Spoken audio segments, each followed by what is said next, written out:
Hey, welcome to the process. This is lesson 148. It's Dr. John Bush for the Science of Fantasy Football.com. It's where I hang out. Start at lesson 142 if you want to get in on this target research. This is part 3 of my team by team, looking at each position in each team and looking at changes from 2013 to 21, kind of a historic aspect of the team and any kind of recent changes. And we will see kind of what that might inspire me to say about that team. So let's continue our journey here. Oh, and by the way, trying to set the table to understand more about vacated targets. So I kind of have to give a lot of stuff out of the way and established, and then hopefully I can have some leverage to think about vacated targets. I don't think it's clear at all how to approach it. I'm still thinking even as I record this. Okay, so hopefully you've seen this team by team, but quickly reminding you the top is the team, the position, the years, 13 to 21, the targets for that position. 21 difference is how that differed from 2020. Then the sum of the 9 years and the overall distribution. Average is close to 20 and about 60, maybe something close to that. So since I'm over there, let's look at that. Wide receivers historically have been low in the Chargers. That's the LA Chargers. And instead, they focused on tight ends and running backs getting targets. That's historic. So looking at 2021, though, things have changed with the new quarterback there. 390 targets. Wow. So Mike Williams, Keenan Allen, others, they're rocking and rolling. Tight ends kind of bouncing back in the last 2 years. The low was 2018. The high was 2015. But 137 is about the fourth best. So they're kind of making that comeback. And Gerald Everett is a tight end there, and I think he could be a nice streaming tight end here if you miss out on the elites here. And down here at the bottom is the ADP, the name, the position, and the team. So here's Gerald Everett, 185. That's pretty much free square for tight end. Yet, the Chargers historically have done pretty good, and last year they kind of bounced back even more, +8. Not really much change in Eckler. Eckler was down for some weeks, so that 131 may still be low. And 65 to the good on the wide receivers.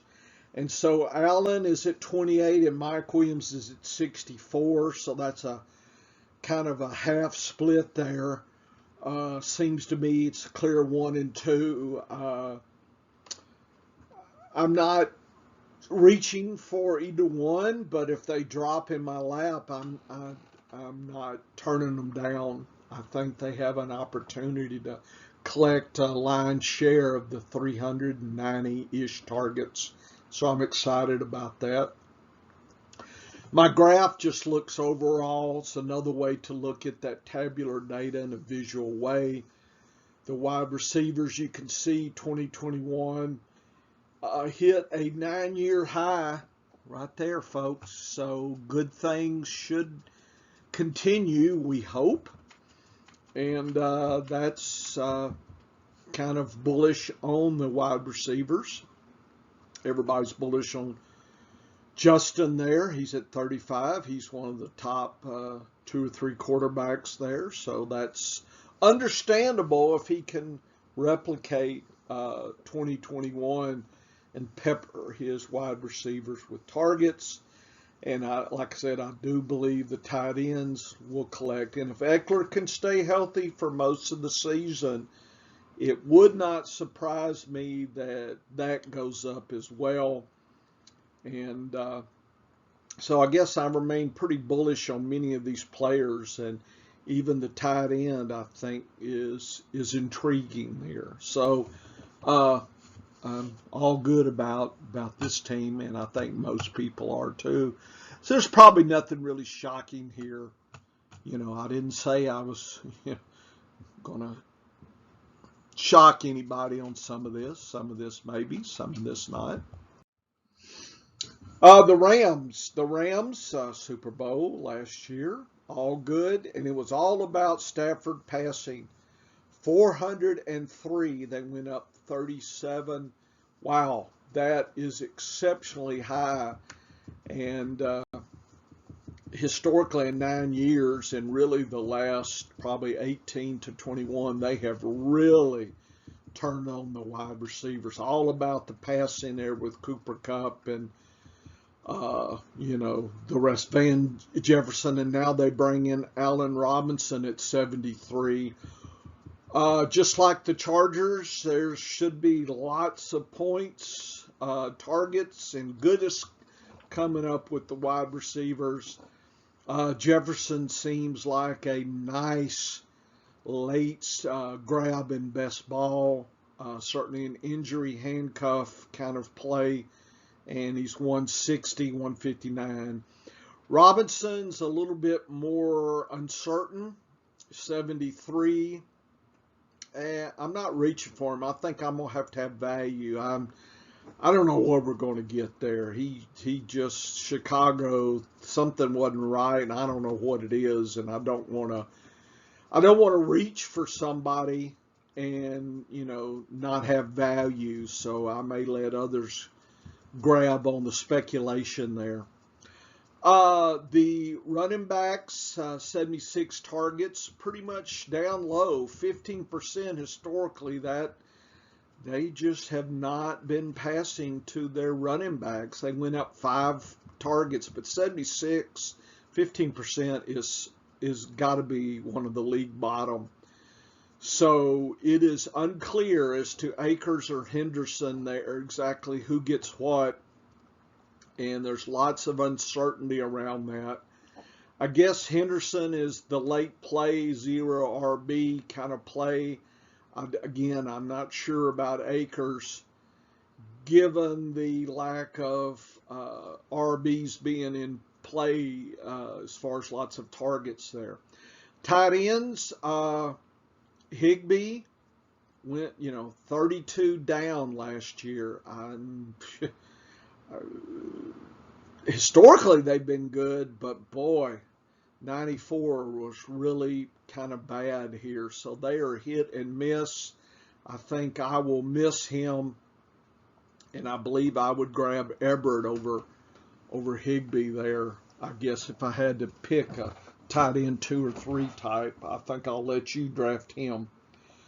Let's see, anything dramatic here? It's all about the wide receivers. I'm not sure that changes much here. Nothing that I see.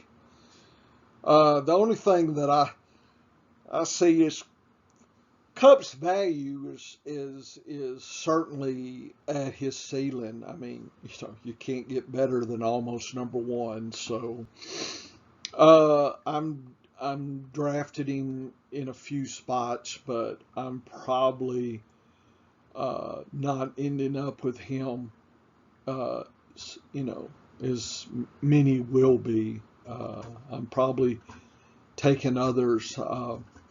A play in tight end premium leagues a lot, and usually Kelsey is more intriguing to me as a safer kind of wide receiver type play, is basically, even though he's tied in.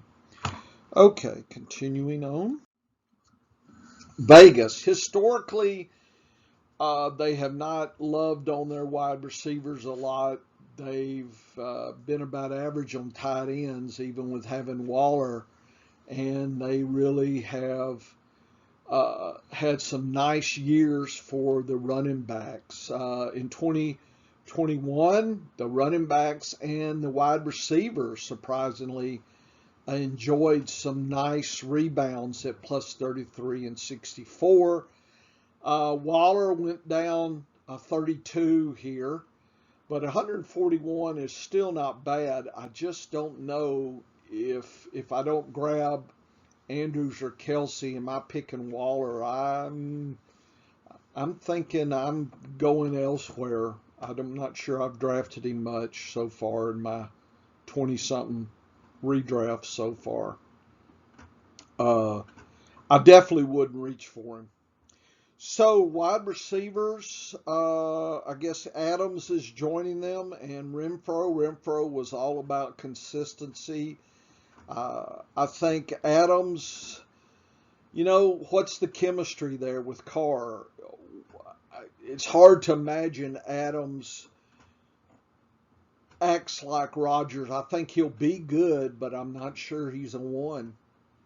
I'm going to have to see some chemistry, and it's a little uncertain for me. So I probably would not take him at 10.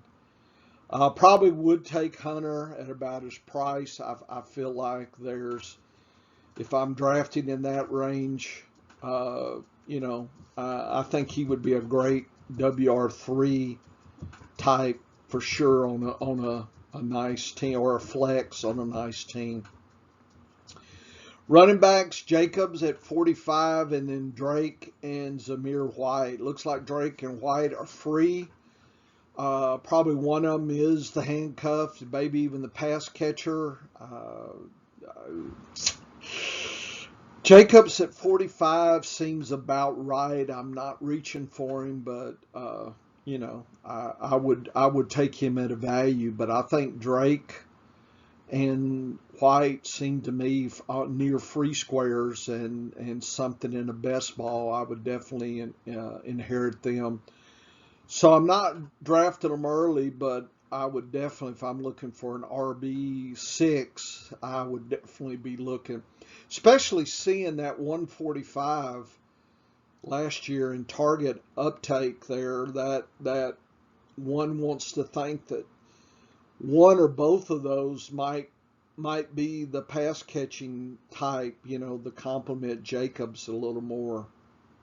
So I'll probably have to study a little more between those two. I'll probably have to make a pick. Right now, I might go Drake and wait on Zamir. He could not even be drafted if it's a shallow league. You might be able to pick him up late. Or if somebody drafts him, they may drop him when he doesn't get a lot of use early, and you might be able, he may catch fire later in the season. So that may be a late season pickup. He may ascend over Drake. So I think that's how I would play that tandem there. Carr's Carr. I think at that point you're probably streaming quarterbacks. He should deliver some points, but on good games, when he figures, yeah, I think he's got an opportunity here. Not reaching for him, but with Adams and Renfrow, it seems to make sense that Carr could really rack up the points.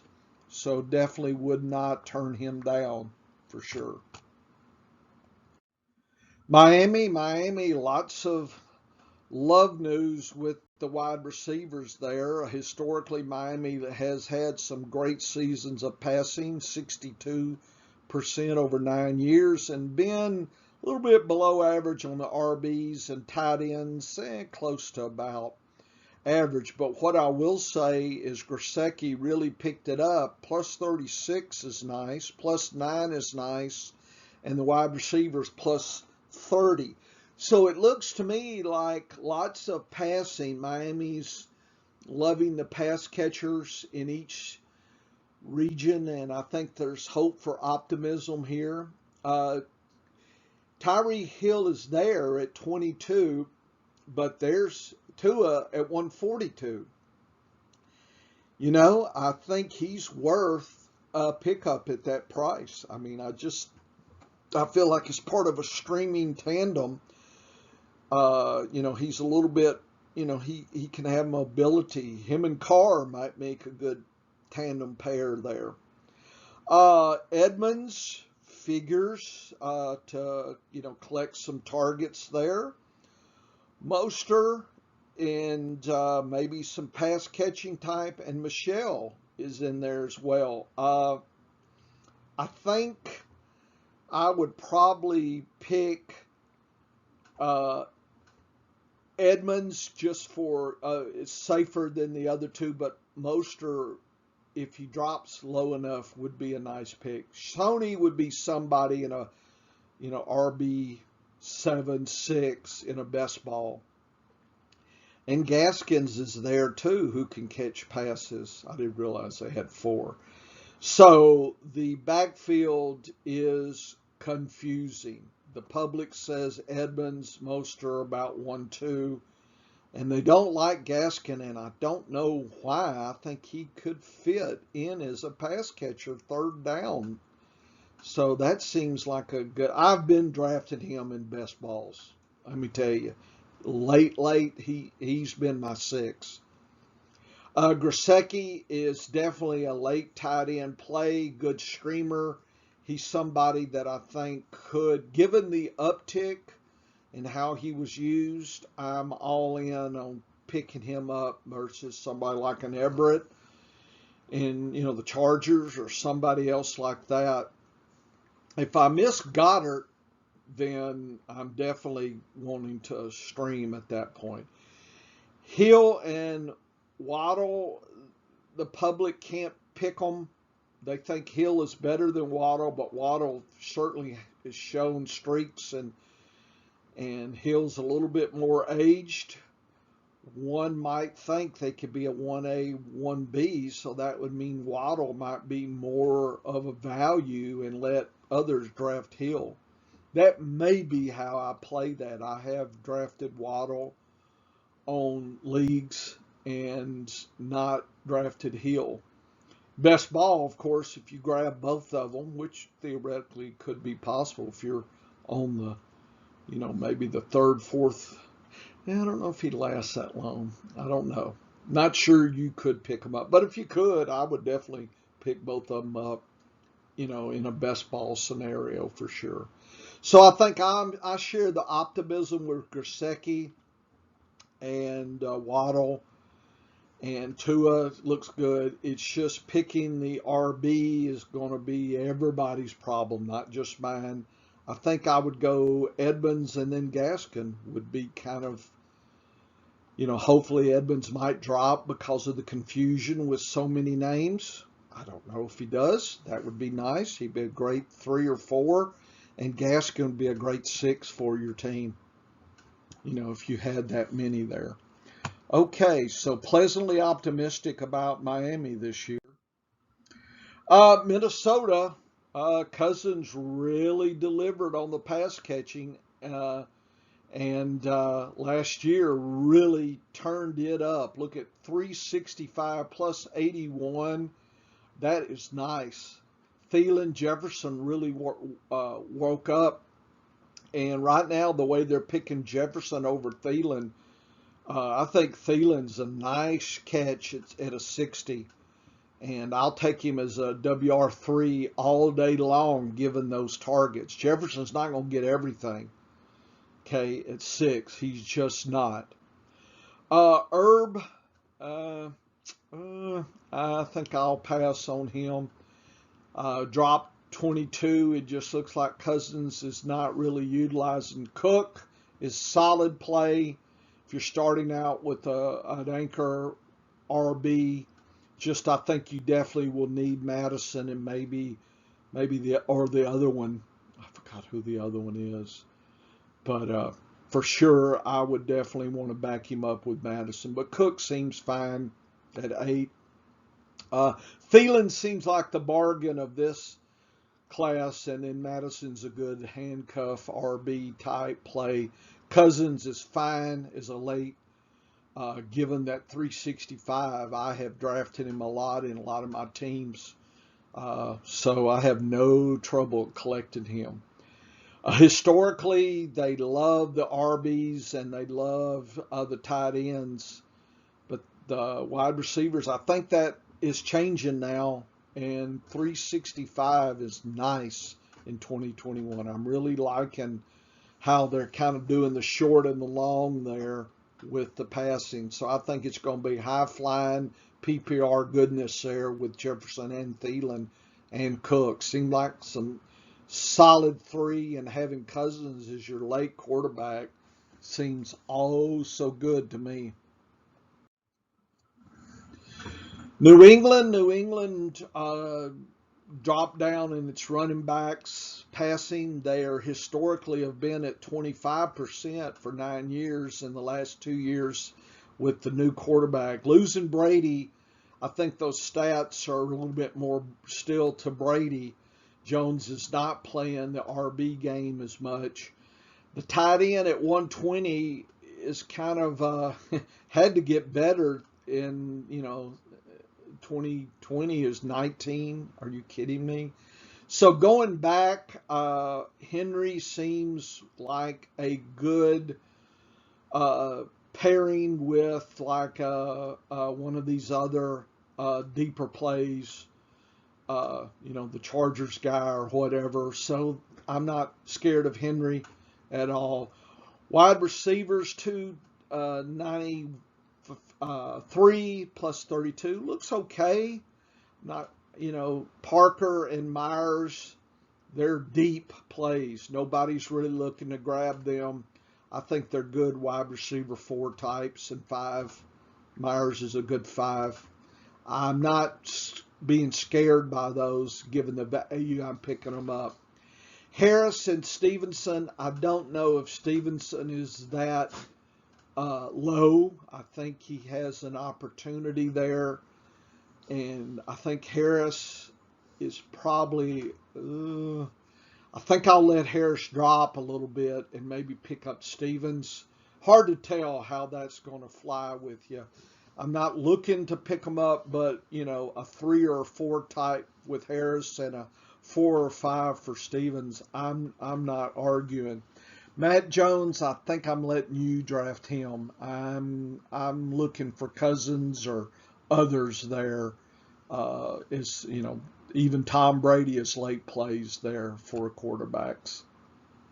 Okay. What else? I guess that's it. I do like the tight end. I like how they used Henry last year. I think he's definitely worth a streaming pair with somebody else. That is not scary to me at all. New Orleans, Winston at 183.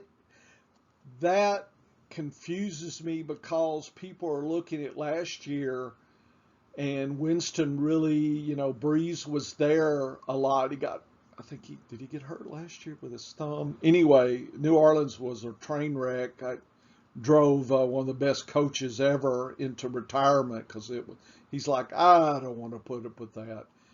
But every metric was sad. So I think, Breeze stayed one season too long, but Winston was injured.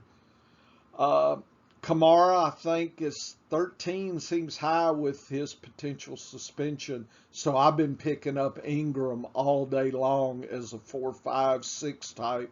Sometimes getting him way late, probably too late. So I'm looking to draft him and letting you pick up Kamara until we're sure what the suspension is. Thomas, you keep hearing good reports at 50. If it's true, then 50's a bargain. So with the uncertainty, I think it's a gamble. I would not make him my wide receiver one. I would definitely uh, plan on him being an aggressive wide receiver two. Love to have him as a three, but I guess two is about right. Landry, I like him as his consistency. And the rookie, I think he's somebody let people draft and they'll drop him and you can pick him up when he starts ascending. So that's how I would play him. Yeah, if he's there late, I missed on Landry. If I want to invest in the Saints and Winston's high flying nature, yeah, I would take him, but I'm not targeting him in my draft. I'm looking at Landry as a 4-5 type. Thomas is a 3 for sure, but I think his name, it's going to be hard to get him at that level here. And historically, the last years, the Saints have really, with Breeze, just hasn't put it together a lot. And Kamara's been hit or miss. And certainly it used to run through Kamara. Just a sucky year for his suspension. If he wasn't suspended, 13 would be a gift for Kamara because he will deliver. But right now, I mean, what's he missed? 5, 6 games? I don't know. If it's 2 or 3, then it may be worth. But if it's 4, 5, 6 or so, then it's not worth a 1. He's a good 2. Okay, finally the Giants. The Giants. I didn't even put the quarterbacks or the tight ends down. I'm not even sure. I guess what's what. Barkley. He's probably a safe RB2 type until he's injured. They did move up a little bit, but 2020 was so sucky that they had to go up. But 116, the tight end 120 is okay, nothing spectacular. The wide receivers 324, it went up 48, but again 2020 was such a train wreck. They couldn't pass, they couldn't do anything. Tony is getting a lot of squawk at 122. Galladay, I've been picking up Sterling Shepard as a free square in best balls in my WR7. That's who I would target. Barkley as a 2 and Shepard as a 7. And I guess Tony, if he slips, or Galladay slips late, maybe. But the pickings are slim here on this team. I think I'll let you pick up a lot of these people, and I'll pick up Shepard late. Yeah, I don't know, is Breida backing up Barkley? Whoever's backing up I think it is Breida. Is definitely a free square type, and I would definitely pick him up in a handcuff situation, or just stealing somebody's handcuff. He would be on a deep bench. I would definitely do that. Okay, was pretty efficient on this here. Less of me feeling mouthy about things, so that's good. This is the process. I got 8 more teams to do in this rapid fire way. This is definitely a crash course. You can just watch these and pretty much get kind of a real thumbnail of what's going on with each team, and you can make some good draft notes here just using kind of this information. So I hope it helped you out. Come back for part 4, scienceoffantasyfootball.com. We're having lots of fun. Later.